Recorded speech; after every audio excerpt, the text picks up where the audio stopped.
Bien, chiquillos, buenos días.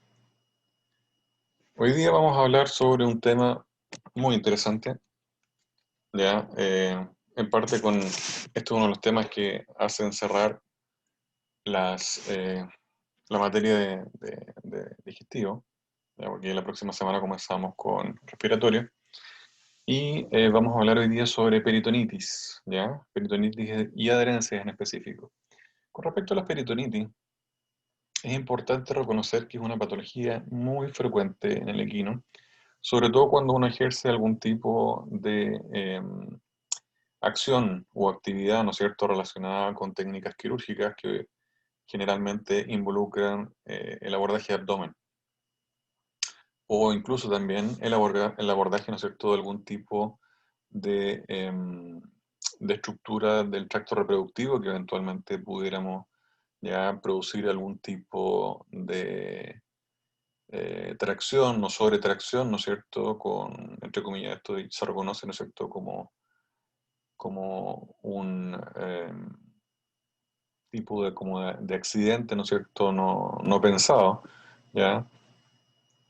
Y está claro, ¿no es cierto?, que, que esto puede llegar a producir, ¿no es cierto?, esta peritonitis, ¿ya? Y esto involucra tanto a los burros, a las mulas, a los caballos, a las cebras, ¿ya? Y es reconocido como un proceso inflamatorio primario o secundario que interesa toda la cavidad peritoneal, ¿ya? O parte de ella. Generalmente, vamos a ver más adelante, ¿no es cierto?, que normalmente es un proceso inflamatorio, ¿ya?, que lamentablemente involucra, ¿no es cierto?, muchas vísceras. Puede no estar acompañado de infección bacteriana, eso también es interesante, ya clasificándose también como una peritonitis séptica, ¿no es cierto?, u estéril u o aséptica, ¿ya?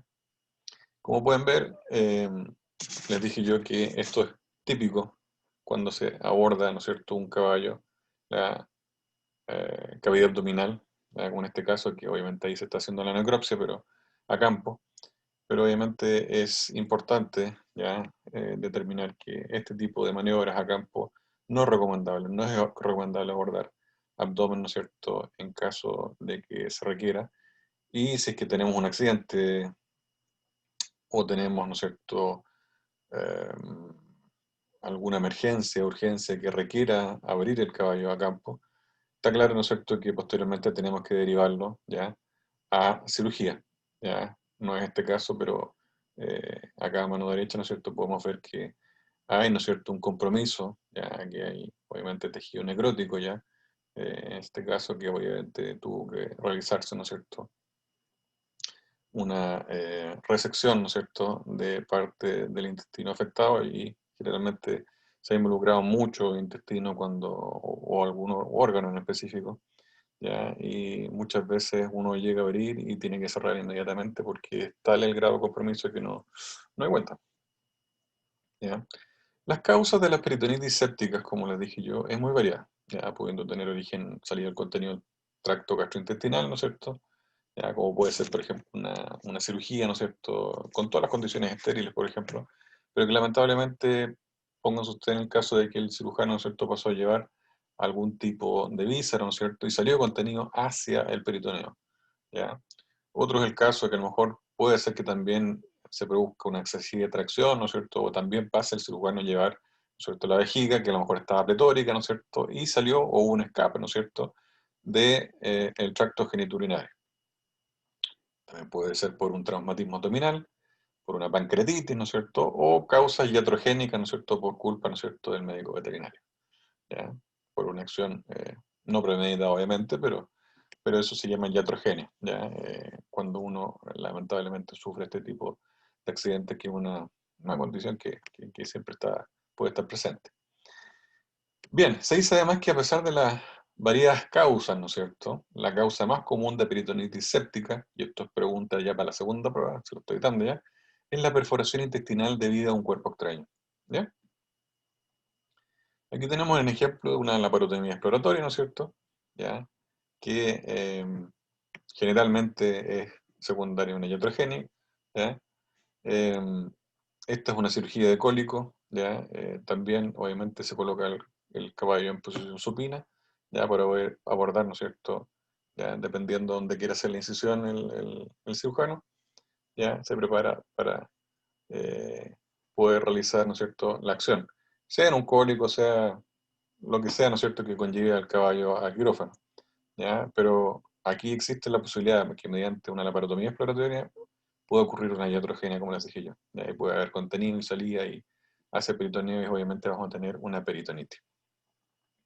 Esta es una foto, ¿no es cierto?, en la cual se puede evidenciar perfectamente, ¿no es cierto?, que el toro en este caso está, ya, se traduce esto en una perforación, ya, intestinal, ya, de la cavidad abdominal, obviamente, y en este caso, ya, el caballo, obviamente, sí o sí, va a tener una peritonitis secundaria. Este es otro caso también que se ve donde el toro también, ¿no es cierto?, ya, al producirse una penetración abdominal, ya es obvio que este caballo también va a llegar a cirugía si es que llega. ¿Ya? Las peritonitis sépticas es importante saber que pueden haber perforaciones gástricas, pueden ser causadas, perdón, por perforaciones gástricas, heridas penetrantes o de carros rectales.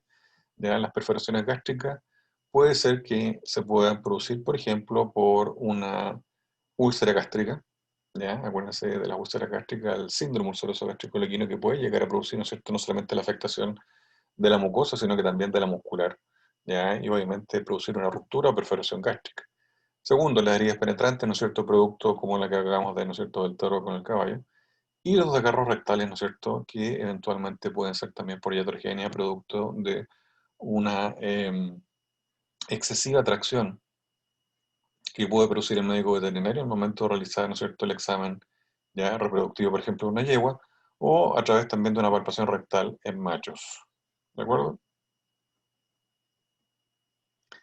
Comunes en el caballo también y la clasificación respecto específicamente al origen de la causa, tenemos una peritonitis, ¿no es cierto?, primaria, es cuando no existe una lesión primaria discernible dentro de la cavidad abdominal y generalmente monobacteriana, o sea, tenemos un tipo de bacterias dando vuelta por ahí, y secundaria, que es cuando se originan espontáneamente en el líquido cítrico, por ejemplo, después de una fuga de contenido intestinal, e inocula el peritoneo miles de bacterias. Y esto de acuerdo al origen. Uh-huh. Con respecto al grado de afectación de peritoneo, tenemos difusas y o localizadas. En relación con la aparición de gravedad, aquí también con respecto a la clasificación y duración de los signos, tenemos en aguda o crónicas. ¿De acuerdo? Primaria o secundaria, difusa localizada, aguda o crónica. Ahora, más común, y esto es pregunta de prueba de la segunda prueba, es que la peritonitis sea secundaria a la alteración de las vísceras, sea por cólico, parasitosis, abscesos abdominales, etc. ¿Ya? Importante también saber que existen peritonitis asépticas, como les dije en un principio. Son de causas no bacterianas, ¿ya? Porque llega X contenido, ¿no es cierto?, a cavidad peritoneal, ¿ya? Por ejemplo, algún tipo de fármaco, ¿ya?, para poder realizar algún tipo de técnica quirúrgica, o la salida de jugos gástricos o jugo pancreático, ¿no es cierto?, ya que llega a cavidad peritoneal y me produce una peritonitis aséptica, ¿ya? Y ahora, ¿puede volverse séptica? Obvio, ¿ya? Puede ocurrir invasión secundaria bacteriana y tornarse, obviamente, como les dije yo, una peritonitis ya bacteriana. Uh-huh. Con respecto a lo que es localizado versus difuso, acuérdense que yo les dije también la clase pasada cuando hablamos de SUGE, que normalmente en el caballo ya es común ver esto, ya, vísceras infartadas, ¿no es cierto?, grandes vísceras afectadas, ya, con necrosis, ¿ya?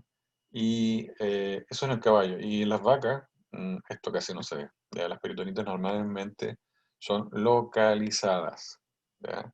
Y en el caballo, es por eso que uno puede abrir una vaca a la mitad, la vaca si se quiere en el campo y cerrarla, meter las manos con caca dentro, ¿no es cierto? Y absolutamente no va a pasar nada. A diferencia del caballo, que si hacemos el mismo ejercicio, lo partimos por la mitad, metemos las manos con caca dentro y ese caballo en 2 horas va a estar con un cuadro de shock séptico. Así es la diferencia para que la entiendan. ¿Ya? Con respecto a agudo crónico, bueno, vean, obviamente esto puede ser un cuadro que se puede haber manifestado dentro de 2 o 3 horas, perfectamente. ¿Ya? Mientras que en una yegua, perdón, en una vaca, esto no sucede. ¿Mm? Esto, como está en rojo, obviamente es importante que lo lean bien y se lo aprendan, ¿ya? Y esto es pregunta, la segunda prueba también. Es que se dice que las peritonitis por lo general son agudas, ¿no es cierto? Agudas. Dos, difusas. Y tres, secundaria a un compromiso gastrointestinal o a una enfermedad infecciosa, ¿ya? Entonces, acuérdense, por lo general son agudas, difusas y secundarias a un compromiso gastrointestinal.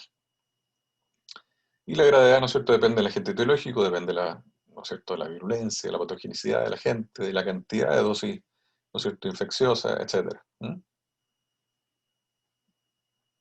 Generalmente también es importante saber que las localizaciones aborales, ¿ya? Si se dice oral cuando está más cerca de la cavidad oral y aboral cuando está, ¿no es cierto?, desde estómago, ¿no es cierto?, principalmente hacia atrás, ¿ya? Ahí se habla de ciego, de colon menor, ¿no es cierto?, que normalmente cuando hablamos de aboral, ¿ya? Tienen más bacterias, y ahí tienen más anaerobio, ¿ya? Generalmente, obviamente, entonces estamos hablando de que estas peritonitis relacionadas con estos cuadros infecciosos son más graves, ¿ya? Porque puede llegar a tener un mayor compromiso porque hay muchas más bacterias que pueden estar inclusive formando parte de la flora bacteriana del animal, ¿no es cierto? O sea, no sé, ser saprófita y puede pasar a ser patógena si es que pasa, ¿no es cierto?, a peritoneo. ¿Ya? Los microorganismos que normalmente se cultivan con más frecuencia son aerobios entéricos como Escherichia coli, Actinobacillus, Streptococcus equi, Streptococcus subepidemicus, Rhodococcus, por ejemplo el equi, y también como anaerobios y bacteroides. ¿De acuerdo?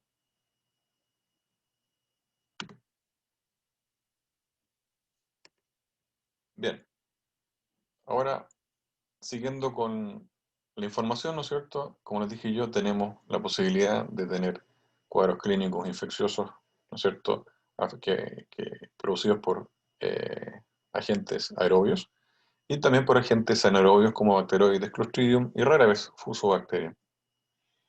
Con respecto a los hallazgos clínicos y diagnósticos, es variable, desde casi sin signos clínicos hasta manifestaciones clínicas sistémicas. Podemos tener evidencia de exudado vaginal, perforación, metritis, un desgarro uterino en la yegua, posparto, poscoito o incluso, como les dije yo, post-examen clínico reproductivo. El desgarro rectal, como bien les dije yo, es una causa frecuente, por lo general la consecuencia de un examen rectal y se determina por la historia y por un examen cuidadoso, manual o con espéculo. Ya, comúnmente hay fiebre, frecuencias cardíacas y respiratorias elevadas, ilios paralítico, muchas veces no llegamos a la causa, por entonces decimos que es idiopático. De acuerdo a los hallazgos también podemos encontrar deshidratación, que es común, ¿no es cierto?, con desbalance hidroelectrolítico y ácido base, ¿no es cierto? Muchas veces encontramos a los animales en shock, ¿ya? Vemos que hay taquicardia, taquipnea, ¿no es cierto?, extremidades frías, ¿ya? El diagnóstico también se basa en la historia, ¿ya?, en los hallazgos clínicos y resultados de laboratorio, si es que realmente alcanzamos a recibir los resultados antes que se muera el animal, ¿ya? El examen rectal, ¿ya? Acuérdense que eh, nosotros nos basamos mucho en lo que es el examen rectal, sobre todo en los casos de cólicos, ¿ya? Aquí podemos encontrar, por ejemplo, asperezas de la superficie peritoneal, se encuentra como una verdadera arenisca que está alrededor de lo que es el peritoneo, y que normalmente si el caballo obviamente está atento al medio y todo, también vamos a llegar a evidenciar dolor, ¿ya? También para el diagnóstico, además de los síntomas, que dependen, ¿no es cierto?, de la etiología, extensión y duración, también, ¿no es cierto?, tenemos que decir que las peritonitis, ¿ya?, generalmente cursan con síntomas sistémicos mínimos, ¿ya?, las que son locales. Ujú. Mientras que las peritonitis difusas, ¿ya?, que es como la que normalmente cursa en el caballo, ¿ya?, presenta síntomas de endotoxemia, ¿ya? ¿Qué signo o síntomas de endotoxemia podemos tener? ¿Ya? Podemos tener al evidenciar, ¿no es cierto?, las mucosas gingivales, conjuntivales y vulvares, ¿ya?, hiperémicas, ¿ya? Vemos que el animal también está no atento al medio, muchas veces también le vemos los ojos hundidos, ¿no es cierto?, está con un cuadro de deshidratación grave, el pliegue cutáneo, ¿no es cierto?, no vuelve, ya no hay remisión. Acuérdense que el pliegue cutáneo lo podemos evidenciar en la tabla del cuello, ¿ya?, y también lo podemos evidenciar a nivel palpebral, ¿ya? También se ve la remisión del cuerito, ¿no es cierto?, del pliegue palpebral. Y también obviamente podemos tener dolor abdominal, ¿no es cierto? Pirexia, anorexia, pérdida de peso y diarrea, así que obviamente llega a presentarse porque estos cuadros normalmente cursan muy rápido. Para las peritonitis sobreagudas por rotura intestinal provoca graves síntomas de endotoxemia, decaimiento, rápido deterioro cardiovascular, ¿ya? Dolor intenso, es un cabello con mucho cólico, ¿ya? Sudoración, fasciculaciones, ¿ya?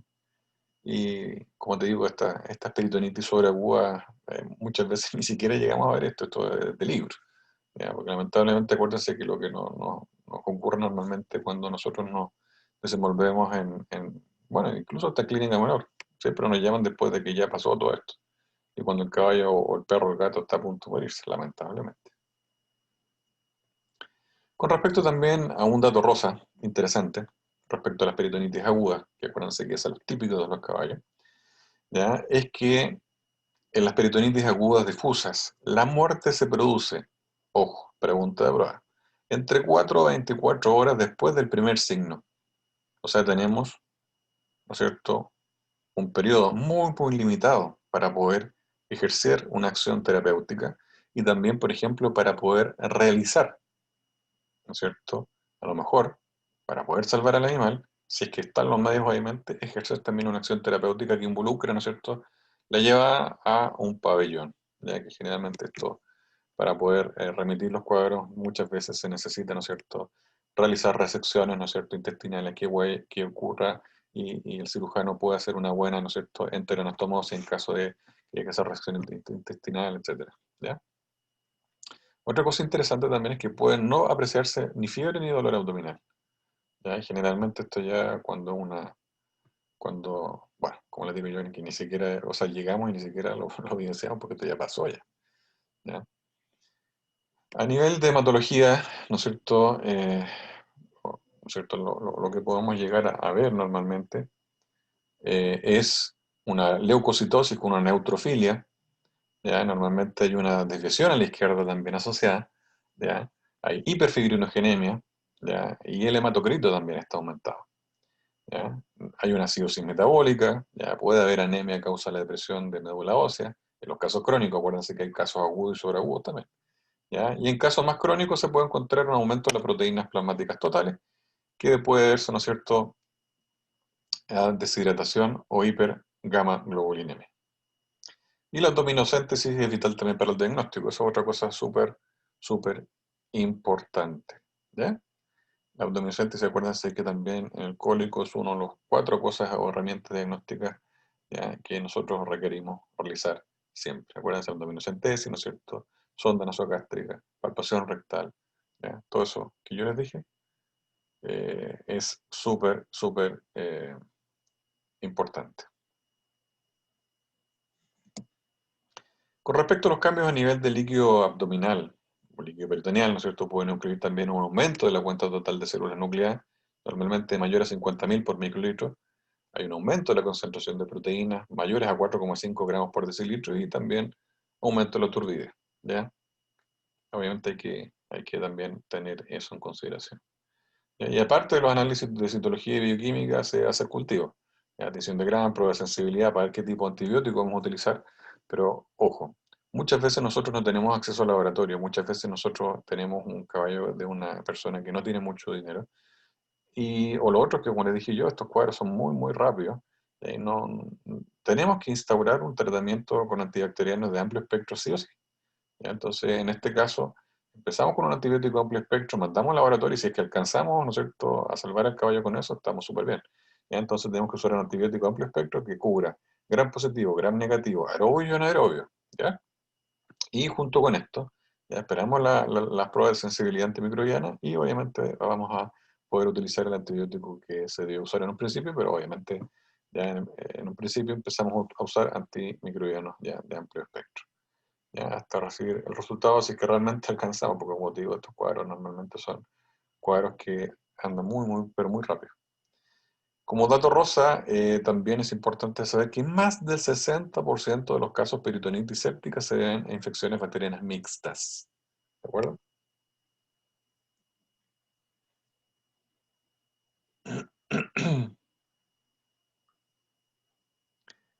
Con respecto al líquido recolectado, también es importante saber, como les dije yo, y eso lo coloqué también en el caso de cólico, ya, que tenemos que tener un tubo con anticoagulante, uno con sin anticoagulante para hacer gramicultivo, ¿no es cierto? Y dependiendo de la constitución, podemos tener, ¿no es cierto?, líquido peritoneal normal, ya, que amarillo claro, acuérdense, o si es que encontramos sangre, obviamente eso ya es indicativo de cirugía, si encontramos sangre más alta porcentaje de neutrófilos, es una peritonitis.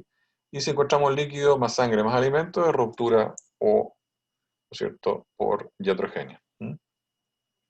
Acuérdense que para todas las patologías, ya sean infecciosas o no infecciosas, siempre hay diagnósticos diferenciales, ¿ya? Y las causas principales, por ejemplo, son abscesos abdominales, asociados con Streptococcus, Rhodococcus, Corynebacterium, Escherichia coli, o algunos tipos de anaerobios, por neoplasias, por parasitosis, ¿ya?, por perforación uterina. ¿Ya? Esto puede ser o no también iatrogénico, por impacciones, estrangulaciones, rupturas gastrointestinales, ¿ya?, por traumatismo, ¿ya?, etcétera. Por la laminitis, ¿ya? Diagnóstico diferencial, ¿no es cierto?, de peritonitis también es la laminitis, que también cursa con endotoxemia, también cursa, ¿no es cierto?, con taquicardia de apnea, la miopatía, pielonefritis, pleuritis, y nuestro amigo, ¿no es cierto?, cólico. Con respecto al tratamiento, ¿no es cierto?, acuérdense que debe ser rápido y agresivo. Aquí estamos, ¿no es cierto?, con la muerte al lado, ¿no es cierto?, tocándonos el hombro y diciendo, no, no vamos a llegar al animal, no vamos a llegar al animal. ¿Ya? Esto es rápido y agresivo. En la peritonitis secundaria, dicen que es importante el tratamiento de la enfermedad primaria, obvio. ¿Ya? Si tenemos un retrocarro rectal o una cloaca rectovaginal producto de una palpación a lo bruto, hay que ir a tratar eso. ¿Ya? Si tenemos una parasitosis masiva, vamos a tratar eso, obviamente. ¿Ya? Y en casos agudos, ¿ya?, el tratamiento inicial incluye, obviamente, estabilizar al animal. En caso que fuera necesario llevárselo a cirugía, acuérdense que lo primero que tenemos que saber es que tenemos que estabilizar al animal. Esto es para el ser humano, incluso igual. ¿Ya? Estabilizar, ¿no es cierto?, el compromiso de desequilibrio hidroelectrolítico, y eso es básico, ¿no es cierto? Rehidratar, hacer todos los cálculos, ¿ya?, controlar las alteraciones cardiovasculares, ¿no es cierto?, y corregir las anormalidades, como les dije, de cualquier tipo de ámbito que nosotros evidenciamos. Con respecto a los líquidos que uno puede, ¿no es cierto?, pasar por fluidoterapia, ya generalmente son por vía endovenosa, ya líquidos isotónicos y o poliiónicos, ya. Se utilizan AINES, de preferencia, acuérdense, en el flunixin de meglumine, idealmente cada 6 horas. Acuérdense que el flunixin de meglumine, ya, tiene es un excelente, ¿no es cierto?, antiinflamatorio, ¿ya?, y analgésico visceral. Y además es un excelente antiendotóxico, cosa que se presenta siempre en estos cuadros de peritonitis. Y además, ¿no es cierto?, también debemos hacer intubación nasogástrica en caso de que sea un cólico, ¿no es cierto?, que puede eventualmente, ¿no es cierto?, cursar con una dilatación gástrica, ¿no es cierto?, primaria y secundaria. Con respecto a los antibióticos, ¿ya?, se dice que hay que dar antibióticos basados en el resultado de cultivo y prueba de sensibilidad, pero se pueden dar antibióticos inicialmente contra los patógenos más comúnmente implicados en peritonitis. Ya se puede utilizar, acuérdense lo que más utilizamos en cabello nosotros, la penicilina. En este caso puede ser la procaínica, ¿no es cierto? Empezar con 15.000 unidades internacionales por kilo, intramuscular cada 12, en combinación con gentamicina. Ya, entonces ahí tenemos espectro gram positivo, ¿no es cierto?, con la penicilina, espectro gram negativo con la genta, y para los aeróbicos, ya para los anaerobios, vamos a utilizar, por ejemplo, el metronidazol. ¿Ya? A las básicas ya aparece. El tratamiento antibiótico a menudo necesita prolongarse por más de 3 semanas, ojo. Y la decisión para descontinuar el tratamiento se basa, 1, en la respuesta clínica y el regreso real o virtual a la normalidad del leucograma, ¿no es cierto?, al fibrinógeno y constituyentes del líquido abdominal. Esto es súper importante y esto también es pregunta de prueba. ¿Ya? Cuando decidir hasta cuándo le voy a dar antibiótico. Generalmente se da por bastante tiempo, 3 semanas, un mes. ¿Ya? Y la decisión para continuar es eso, lo que les acabo de decir. Respecto a lo que se puede realizar también es el drenaje abdominal a través de cánulas, puede beneficiar en algunos casos peritonitis séptica aguda, ya para remover, ¿no es cierto?, sobre todo las grandes cargas bacterianas o detritos residuales. También se pueden realizar lavados peritoneales en caso de peritonitis generalizada. Para esto obviamente se requiere mucha experiencia. No es difícil hacerlo, pero se requiere experiencia. Ya se infunden muchos litros de solución isotónica poliónica tibia a través de una sonda, generalmente a través de la fosa paralumbar, ¿ya? Y al mismo tiempo que se drena el líquido abdomen ventral, abajito, ¿no es cierto?, con un dren abdominal. Esto, ¿no es cierto?, normalmente se realiza en ambiente hospitalario, ¿ya? Para reducir las adherencias abdominales, se ha recomendado también la heparina, 40 unidades internacionales por kilo, diluida en varios litros de solución isotónica poliónica intraperitoneal, ¿ya? Mm, según mi experiencia no es tan eficiente, pero no estaría de más tampoco para reducir las adherencias. Ya vamos a ver más adelante que las adherencias también es un dolor de cabeza para los médicos veterinarios, sobre todo para los cirujanos. Se piensa también que el dimetil sulfóxido, ya 0,9 gramos por kilo endovenoso cada 24 horas en solución, al 20% también puede ser útil por sus efectos antiinflamatorios, antibacterianos y de extracción de radicales libres, ya que se piensa que todas ellas disminuiría la incidencia de adherencias también abdominales. Pero ojo, el dimetil sulfóxido también es tóxico, ya, así que ustedes no administran una dosis terapéutica. El dimetil sulfóxido puede llegar a producir cuadros de hemólisis graves, ¿ya? Así que ojo con eso. Una peritonitis séptica generalizada grave, ¿no es cierto?, puede hacer necesario un tratamiento con antibiótico durante 1 hasta 6 meses, imagínense, chiquillos, 1 hasta 6 meses. Con respecto al pronóstico, depende de la gravedad y la duración del cuadro, del agente etiológico, ¿no es cierto?, primario de las complicaciones. Las complicaciones pueden ser adherencia intraabdominal, laminitis, choque endotóxico, diarreas.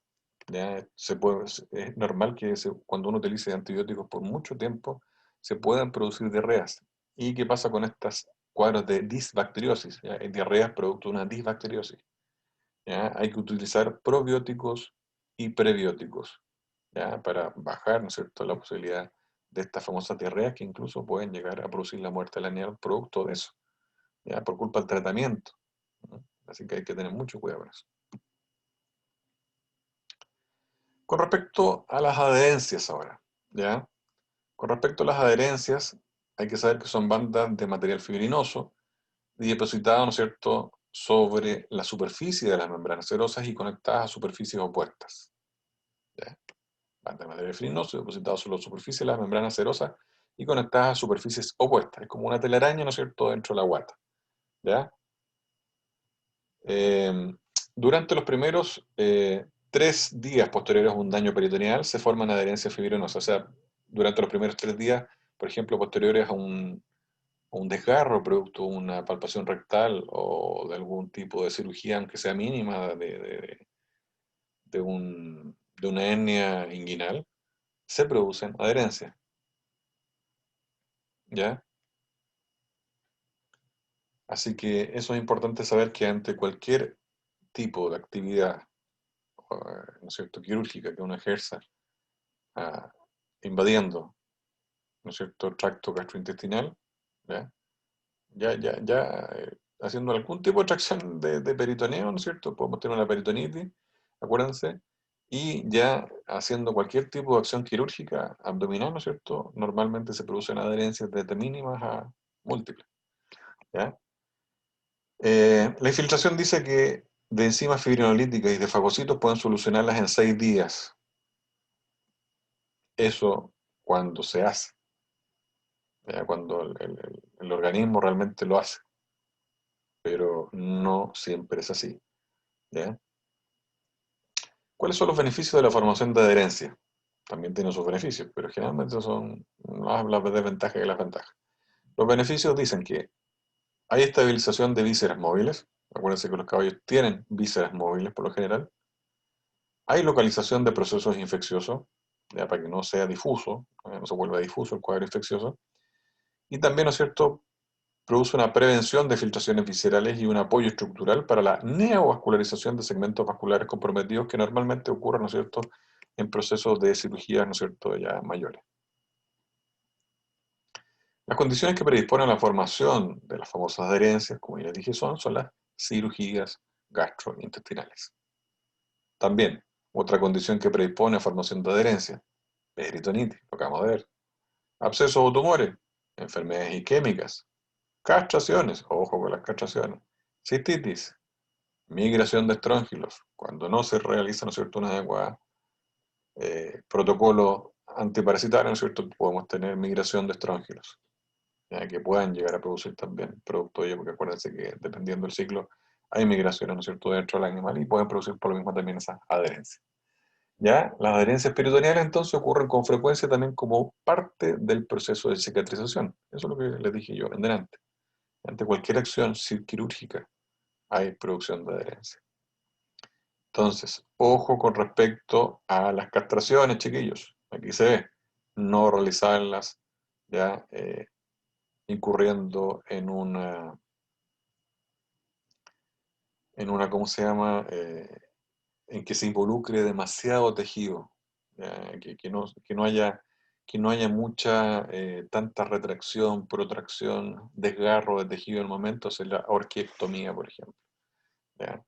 Estoy hablando de los brutos, no estoy hablando de los médicos veterinarios como tales que normalmente se debería hacer, ¿no es cierto?, con el caballo anestesiado, ¿no es cierto?, derribado, o también se pueden hacer castraciones en pie, pero bien hechas. ¿Ya? Hacer una incisión mínima, ya hacer una buena sutura si es que se decide hacerla, ¿ya? Y no con los dientes o con un cuchillo picante como muchos lo hacen a nivel de campo. Entonces, ante cualquier tipo, ¿no es cierto?, de acción que ejerce el cirujano, vean usted que el cirujano que aborda caballo, que opera caballo, ¿cierto?, normalmente, como ustedes ven, es como que se sumerge dentro del animal, ¿ya? Eh, Estas famosas adherencias, ¿no es cierto?, pueden conducir a compresiones, estrechamientos intestinales, hernias internas, interferencias con motilidad. O sea, el caballo va a estar, acuérdense que el caballo bostea, ¿no es cierto?, normalmente 10, 15, 20 veces al día, sin problema, con la cantidad de comida que comen. ¿Ya? Acuérdense que el procesamiento gástrico es constante. ¿Ya? No dura más de 45 minutos el alimento a nivel de estómago, ¿no? ¿Ya? Entonces, se interfiere, imagínense, en la motilidad. ¿Ya? Hay, ¿no es cierto?, problemas de estrechamientos luminales, por lo tanto, ¿no es cierto?, predisposición, ¿no es cierto?, a intususcepciones, incarceraciones, ¿ya? Están a la orden del día producto de lo mismo. Y muchas veces uno llega a abrir un caballo y al ver la cantidad de herencias, muchas veces el veterinario cierra porque está claro que por la cantidad de herencias no hay nada que hacer y hay que eutanasiar al animal en el pabellón.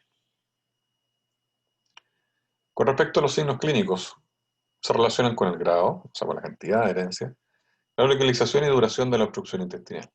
Van desde una obstrucción aguda, crónica, con pérdida de peso y mal rendimiento, que uno lo puede evidenciar a través del tiempo, obviamente con la historia, con el historial, ¿no es cierto?, de que a lo mejor el caballo se le hizo tal o cual tratamiento quirúrgico, ¿no es cierto?, o se le hizo una orquiectomía hace 1 o 2 meses, por ejemplo. Ya se ven como signo clínico también episodios de dolor después de comer, inmediatamente después de comer, ya puede haber taquicardia, taquipnea, ya baja producción de heces, ya signos de cólicos recurrentes, ya diarrea, etcétera. ¿Cómo llegamos al diagnóstico? Normalmente con la historia clínica, ¿ya? Con la anamnesis remota, ¿ya? Antecedentes de enfermedades peritoneales, por ejemplo, que el caballo haya tenido peritonitis y se salvó, o tuvo una cirugía de abdomen, ¿no es cierto?, y se salvó, o que se hizo una orquiectomía, ¿no es cierto?, y se supo que fue mal hecha y que tuvo, ¿no es cierto?, a lo mejor una peritonitis secundaria, ¿ya? Que hay una pérdida de peso en el tiempo, ¿ya? Que a lo mejor se localizó, ¿no es cierto?, y se pudo palpar a través de la palpación rectal, una adherencia que también se pueden llegar a palpar, ¿ya? Y a menudo, ¿no es cierto?, no se confirma todo esto hasta no realizar una laparotomía exploratoria, ¿ya? O incluso la necropsia. Con respecto al tratamiento, el abordaje depende del estado de maduración, ¿ya? La localización y número de adherencia y también el grado de compromiso de la víscera subyacente. Los cólicos también responden, perdón, a la administración de analgésicos, ¿ya? La terapia con fibrinolíticos no es eficaz según mi apreciación. Hay otros colegas que sí, yo digo que no. Con respecto a la parina, depende, ¿ya? Más que nada como medida preventiva, ¿ya? No tanto terapéutico, según mi punto de vista. Con respecto a la separación manual por vía rectal, eso se realizaba 10, 15, 20 años atrás, ¿ya? Normalmente esto ya no se hace, pero para que sepan que se hacía. Las adherencias únicas o localizadas también se manejan bien por medio de la separación y escisión, resección y o anastomosis o bypass intestinal, ¿ya? Pero ya cuando las adherencias son múltiples, ¿ya? Y extensas, ahí, como les digo yo, muchas veces llegamos, abrimos, vemos que pareció como que hubiera pasado por ahí, ¿no es cierto?, Spider-Man, ¿ya? Y vemos las adherencias de un lado para otro y en ese caso, ¿sabes qué más? Aquí no sacamos nada y eutanasia intrapabellón, listo. No hacemos sufrir al animal, ¿ya? Y el pronóstico, ¿no es cierto?, es siempre reservado por la naturaleza progresiva de la enfermedad y la frecuencia de recurrencia. Con respecto al manejo, o más bien a la prevención, y además que el tratamiento es obviamente preferido, ya debiendo adoptar medidas para minimizar el daño inicial y respuesta inflamatoria. O sea, si vamos a hacer una orquiectomía, si vamos a hacer una palpación rectal, seamos, ¿no es cierto?, rigurosos con eso, con ello. Ya, o sea, hacemos una palpación rectal minuciosa, esperemos los movimientos peristálticos, no nos metamos rompe y raja para adentro. Pueden producirse cloacas rectovaginales, no solamente vamos a suturar, vamos a producir adherencia. Abrimos, hacemos una laparotomía exploratoria, ojalá con la incisión lo más pequeña posible. La exteriorización también de vísceras, el manipuleo de las vísceras, ojalá también sea lo más, lo más menos bruto posible, ¿ya? Porque todo eso futuro produce la formación de adherencia, ¿ya? La disminución del traumatismo tisular y la contaminación del líquido peritoneal con sangre y bacterias reducen la posibilidad de formación de adherencia. ¿Ya? Aquí tenemos, por ejemplo, una foto que se puede ver una adherencia perihepática, ¿ya? Se dan cuenta como que hubiera pasado a Spider-Man por ahí, ¿ya? Aquí también vemos otra adherencia. Esto se ve en todas las especies animales, inclusive en el ser humano. Donde más adherencias se ven es en mujeres donde se han realizado sobre todo, ¿no es cierto?, muchas cesáreas, ¿ya? Que han tenido, ¿no es cierto?, gestaciones, ¿ya? En las cuales han terminado, ¿no es cierto?, con cesárea y no partos naturales, es donde más, eh, lo que más se ve, ¿no es cierto?, es que las mujeres dicen que terminan, ¿no es cierto?, después de un par de años, que tienen, ¿no es cierto?, un vaciamiento gástrico, o sea, van a hacer caquita cada 2, 3, 4, 5 días o más, ¿ya? Y eso es producto de las adherencias. Normalmente no es tan grave en el ser humano, ¿ya? Porque es bien manejado, pero sepan que ocurre en todas las especies animales. Bien, chiquillos, acá vamos a terminar la clase de peritonitis de adherencias. Esto es súper importante, sobre todo, ¿no es cierto?, que en el caballo, como les dije, ¿no es cierto?, es importante saber que las peritonitis en el caballo normalmente son agudas, ¿no es cierto?, diseminadas y secundarias a un cuadro, ¿no es cierto?, gastrointestinal. Bien, nos vemos. Acuérdense que esto no entra para la prueba, para los que escuchan esta semana, ¿no es cierto?, esta clase. Y para la segunda prueba sí entra. Y lo que les dije yo, y le hice mayor tono de voz, ¿no es cierto?, sobre todo las cosas que están en rojo, eso entra. ¿De acuerdo? Bien, fuerte abrazo, nuevamente, cuídense mucho y nos vemos la próxima clase. Chao, chao.